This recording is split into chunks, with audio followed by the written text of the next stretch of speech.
அன்பிற்குரிய கும்பராசி நண்பர்களை பொறுத்த வரைக்கும் ஜென்ம சனி முடிஞ்செடுத்து 2ஆம் இடத்துக்கு சனி பயிற்சி ஆகிறாரு, எதிரியோட வீட்டுக்கு போகிறாரு. நிறைய ஜோசிகாரர்கள் சொல்கிறாங்க இது எதிர்பாராத அதிர்ஷ்ட காற்று வீசக்கூடிய வகையில் இருக்குது, பூர்வ புண்ணிய பலம் அதிகரிக்கும் அப்படின்லாம் சொல்லுவாங்க. எல்லாமே நல்லது தான். ஆனால் ஆரோக்கியத்தில் சங்கடம் ஏற்படுகின்ற ஒரு தடுமாற்றமான காலகட்டத்தில் இருக்கீங்க. ஏன்னா 4ஆம் இடத்தை சனி பார்க்குறாரு. 4ஆம் இடம் அப்படிங்கிறது உங்களுடைய ஆரோக்கிய ஸ்தானம். வீடு சார்ந்த விஷயங்களில் மாற்றங்கள் ஏற்படும். தாயாருடைய ஆரோக்கியத்தில் சங்கடம் ஏற்படுறதுக்கு வாய்ப்பு இருக்குது. இன்ஃபேக்ட் இது இந்த மார்ச்லேருந்து மே மாதத்துக்குள்ளார தாயாருடைய ஆரோக்கியத்துக்காக ரொம்ப அலையக்கூடிய சூழ்நிலை. இதில் உங்களுக்கு குடும்பத்தை விட்டு பிரியக்கூடிய வாய்ப்பு வந்ததுன்னா அக்செப்ட் பண்ணிக்கோங்க. என்ன சார் சொல்கிறீங்க, குடும்பத்தை விட்டு சார் எப்படி சார் நான் போவேன்? ஆமாம் சார், நீங்கள் குடும்பத்தை விட்டு வெளியில் போனீங்கன்னா உங்களுக்கு பதவி கிடைக்கும், வருமானம் ஏற்படும். இல்லை சார் நான் குடும்பத்தை விட்டெல்லாம் போக மாட்டேன், நான் இங்கே தான் இருப்பேன், எங்கள் அப்பா அம்மா கூட இருப்பேன், என் பொண்டாட்டி கூட இருப்பேன், என் பசங்க கூட இருப்பேன், என் தம்பி கூட இருப்பேன் அப்படின்னு இருந்தீங்கன்னா உங்களுக்கு குடும்பத்தில் அவமானம் ஏற்படும், வாக்குவாதம் அதிகரிக்கக்கூடிய சூழ்நிலை ஏற்படும். ஸோ முடிஞ்ச வரைக்கும் குடும்பத்தை விட்டு விலகி இருக்கிறதுக்கு முயற்சி பண்ணுங்கள். நம்ம ஊர் கிராமத்துலலாம் சொல்லியிருக்காங்க, என்ன சொல்லுவாங்க அப்படின்னா, வீட்டில் நேரம் சரியில்லை, ஒன்றா அவங்க கணவரையோ இல்லை பசங்களையோ வேறு ஊரில் போய் இருக்க சொல்லுங்கள். எங்கே போய் இருக்கிறது அப்படின்னு கேள்வி வரும். ஆனால் இது அப்படி கிடையாது. இது கொஞ்சம் பிரித்து வச்சிட்டோம் அப்படின்னு சொன்னால் சண்டைகள் வராமல் இருக்கிறதுக்கு உண்டான சூழ்நிலை ஏற்படும். உங்களை பொறுத்த வரைக்கும், கும்பராசி பொறுத்த வரைக்கும், நீங்கள் வெளியூருக்கோ இல்லை வெளிநாட்டுக்கோ வேலைக்கு போயிட்டீங்கன்னா பிரச்சனை கிடையாது. விரையாதிபதியான சனி 2ஆம் இடத்துக்கு போகிறதுனால குடும்பத்துக்காக நிறைய செலவுகள் ஏற்படும். இந்த செலவை குறைக்கிறது எப்படி சார்? செலவு குறைக்கிறது ஆரோக்கியத்தை கெடுக்காமல் இருக்கணும். உங்களுக்கு 2ஆம் இடத்துலேருந்து 8ஆம் இடத்தை பார்க்கறதுனால எதிரிகள், ஏதாவது இங்கன்னா இந்த 2ஆம் இடத்துலேருந்து 8ஆம் இடத்தை பார்க்குறாரு. கன்னிராசி 8ஆம் இடம். அதே மாதிரி உங்களுடைய லாபஸ்தானத்தை பார்க்குறாரு.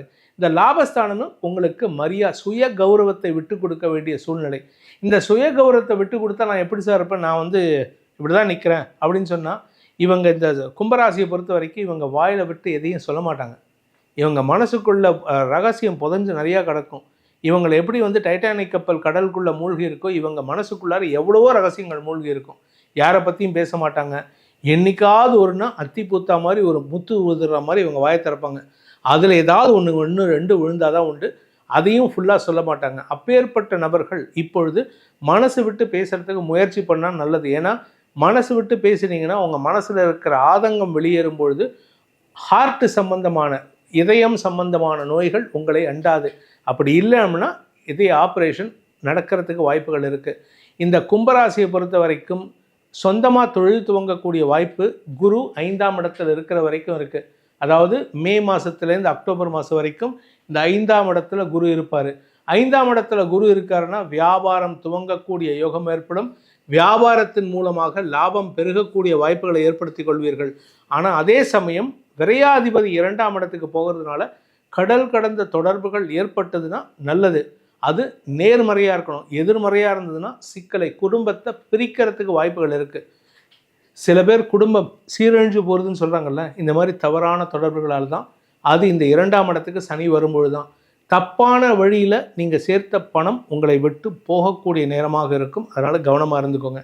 ஸோ மொத்தத்தில் இந்த சனி பயிற்சிங்கிறது கும்பராசியை பொறுத்த வரைக்கும் சில 40 to 50% நல்லது கொடுப்பாரு, 60 to 50% கட்டதையும் கொடுப்பாரு. அதனால் கவனமாக இருந்துக்கிறது நல்லது. ஆரோக்கியம் முக்கியமாக, பணம் சார்ந்த எதிரிகள் மற்றும் உங்களுடைய கௌரவம், இந்த 3 விஷயத்திலும் நீங்கள் எச்சரிக்கையாக இருக்கணும். அதே சமயம் எனக்கு அண்ணன் இருக்கார் சார், அவங்க எப்போ பாரு சண்டை போட்டுட்ருக்காரு சார் அப்படின்னு சொல்லுவாங்க.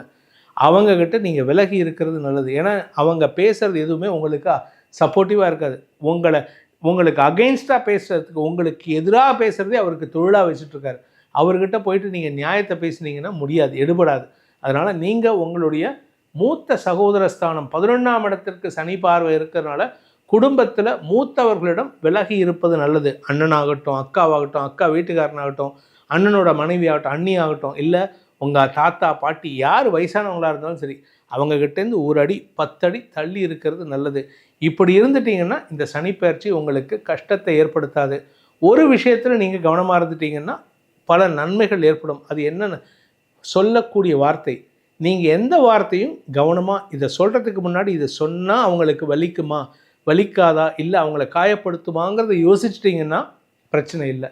இதுதான் உங்களுக்கு உண்டான அட்வைஸ். ஆனால் இந்த சனிப்பெயர்ச்சிக்கு உண்டான பரிகாரம் என்ன பரிகாரம் பண்ணால் எங்களுக்கு நல்லது நடக்கும் சார்? இது எல்லாராலையும் பண்ண முடியுமாங்கிறது டவுட்டு தான், இருந்தாலும் சொல்கிறேன், முடிஞ்சவங்க பண்ணலாம். பிரேத சம்ஸ்காரம்னு சொல்லுவாங்க. அதாவது அனாதை பிணங்களை எரியூட்டுவது. யாராவது ஒருத்தர் ரோட்டில் இறந்து கிடந்துட்டாரு, இல்லை உங்கள் சொந்தக்காரங்களுக்கு வாரிசு இல்லாமல் இருக்குது, அவங்களுடைய காரியத்தை நீங்கள் பண்ணணும். அப்படி இல்லையா, ஏதாவது உங்கள் உறவுகளில் யாராவது இறந்துட்டாங்க, அந்த உதவியை நீங்கள் செய்யணும். இதை செஞ்சுட்டு வாங்க, உங்களுக்கு கஷ்டங்கள் ஏற்படாது, அவமானங்கள் ஏற்படாது. இந்த பிரேத சம்ஸ்காரம் பண்ணுறது அவ்வளோ ஈஸி கிடையாதுங்க. சொந்த பாட்டிக்கும் சொந்த தாத்தாக்கும் சொந்த அப்பாவுக்கும் பண்ணுறதே அவ்வளவு கஷ்டம். இது யாருக்கோ பண்ணுறதுங்கிறது ரொம்ப மனசு தைரியம் வேணும். மனசை தயார்படுத்திக்கோங்க. ஏன்னா உங்கள் கும்பராசியை பொறுத்த வரைக்கும் மனோதிடம் உள்ள நபர்கள், அதிகமாக உள்ள மனோதிடம் யார்கிட்ட இருக்குன்னு இந்த கும்பராசிக்காரன் தான். மனசுக்குள்ளார வைராக்கியத்தோடு இருப்பாங்க. அதனால் நீங்கள் இந்த பிரேத சம்ஸ்காரம் பண்ணினீங்கன்னா, இல்லை அப்படின்னு சொன்னால் சிவ வழிபாடு. எந்த சிவ வழிபாடுன்னா, சிவஸ்வரூபமாக இருக்கக்கூடிய மலையாக நெருப்பாக இருக்கக்கூடிய திருவண்ணாமலையை நீங்கள் மாதத்துக்கு ஒரு தடவை கிரிவலம் பண்ணணும். அங்கே இருக்கக்கூடிய அண்ணாமலை அப்பனையும் உண்ணாமலையாரையும் தரிசனம் செய்ய வேண்டும். முடிஞ்சதுன்னா ஒரு நைட் அங்கே ஸ்டே பண்ணுங்கள். பிரேத சம்ஸ்காரம் பண்ண முடியாதவங்க இதை பண்ணலாம், அதை பண்ண முடியாதவங்க இதை பண்ணலாம். முடிஞ்சதுன்னா இதை பண்ணிட்டு வாங்க. உங்கள் வாழ்க்கையில் எதிரிகளற்ற வாழ்வை அந்த சர்வேஸ்வரன் ஏற்படுத்தி கொடுப்பான்.